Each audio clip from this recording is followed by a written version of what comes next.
আসসালামু আলাইকুম বন্ধুরা, আজ আমি রান্না করব শুটকি দিয়ে লতি। শুটকিটা আমি আগে ভালো করে তেলে নিব শুকনো তাওয়ায়। হালকা আঁচ দিয়ে রাখবেন চুলায়।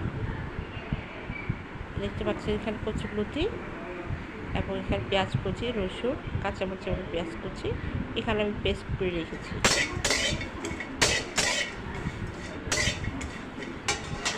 দেখতে পাচ্ছেন বেশ লাল লাল হয়ে আসছে, শুটকিটা প্রায় টালা হয়ে গিয়েছে।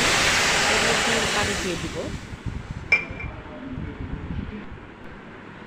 শুকনোটা আমি দিয়েছি, এর মধ্যে পরিমাণ মতো তেল দিয়ে নিব।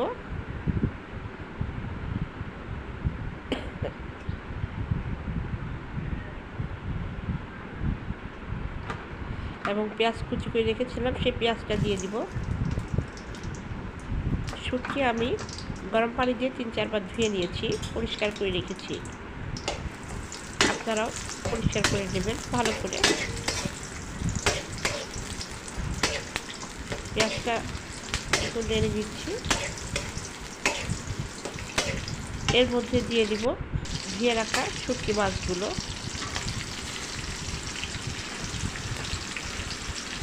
ভালো করে এটা তেলে নেড়ে নিতে হবে।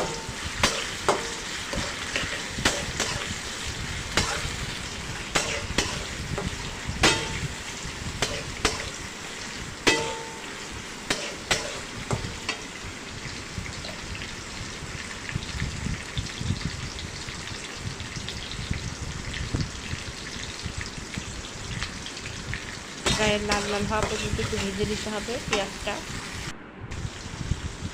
দেখতে পাচ্ছেন আমার এখানে পেঁয়াজ ভাজাটা হয়ে গিয়েছে,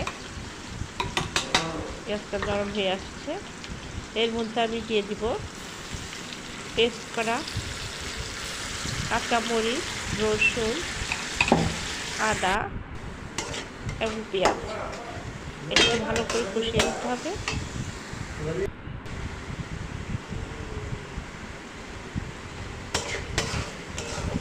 দেখতে পাচ্ছেন বন্ধুরা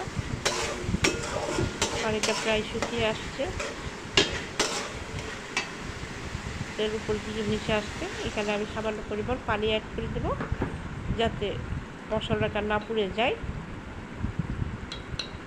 এর মধ্যে দিয়ে দিব হলুদ, ধনিয়ার গুঁড়া,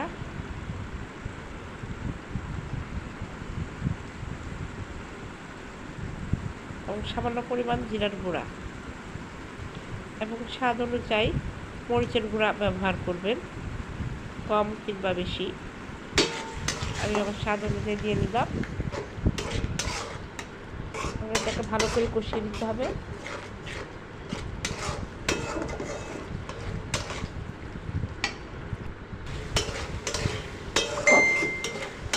দেখতে পাচ্ছেন বন্ধুরা এটাকে বেশ ভালোভাবে কষিয়ে নিয়েছি, পানি উপরে উঠে আসছে।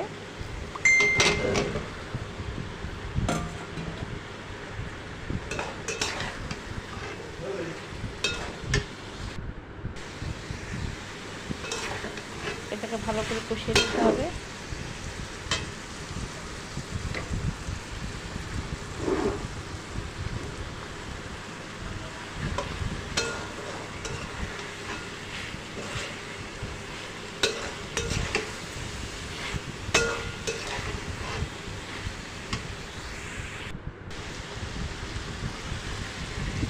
দেখতে পাচ্ছেন কষানো হয়ে গেছে। এখানে সামান্য পরিমাণ পানি অ্যাড করব।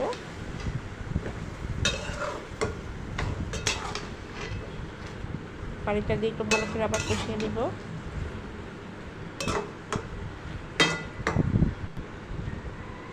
ভালো করে কষিয়ে নিতে হবে। দেখতে পাচ্ছেন কষানোটা প্রায় শেষের দিকে, তেলটা বেশি ছেড়ে দিয়েছে, পানিটাও শুকিয়ে গিয়েছে।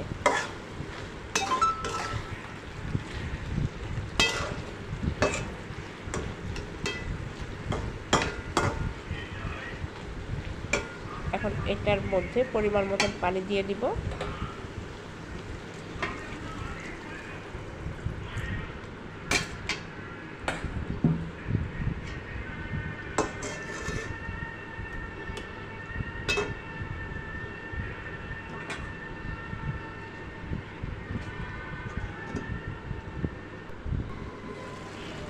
কিছু সময়ের জন্য ঢেকে রাখলাম। এটা এখন উঠিয়ে দিলাম।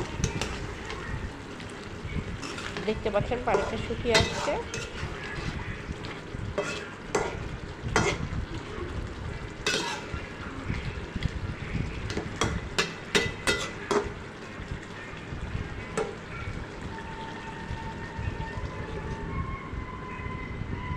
আর কিছু সময়ের জন্য আমি ঢেকে রাখবো।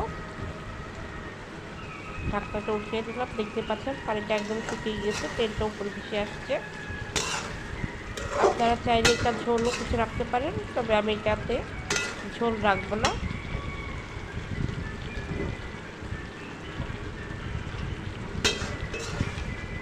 আমার তরকারিটা প্রায় হয়ে গিয়েছে। দেখতে পাচ্ছেন ভালোভাবে সিদ্ধ হয়ে গিয়েছে। আপনারাও চাইলে এভাবে বাসায় রান্না করতে পারবেন।